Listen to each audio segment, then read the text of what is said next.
করেছে ইসরায়েলি মন্ত্রিপরিষদ। এর আগে মার্কিন প্রেসিডেন্ট ডোনাল্ড ট্রাম্পের উদ্যোগে গাজা যুদ্ধবিরতি চুক্তিতে রাজি হয় ইসরায়েল হামাস।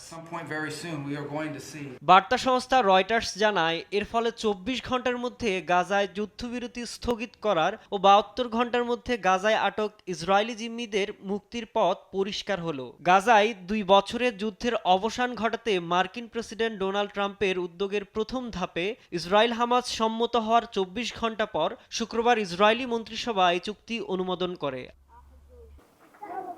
ইসরায়েলি প্রধানমন্ত্রী নেতানিয়াহু সামাজিক মাধ্যমে এক বার্তায় বলেন, সরকার সব জিম্মি জীবিত মৃতদের মুক্তির কাঠামো অনুমোদন করেছে। এদিকে হামাসের আলোচক দলের প্রধান খলিল আল হাইয়া বলেছেন, তিনি মার্কিন যুক্তরাষ্ট্র ও অন্যান্য মধ্যস্থতাকারীদের কাছ থেকে যুদ্ধ শেষ হওয়ার গ্যারান্টি পেয়েছেন। ফিলিস্তিনের অবরুদ্ধ গাজা উপত্যকায় যুদ্ধ শেষ হয়েছে জানিয়েছেন মার্কিন প্রেসিডেন্ট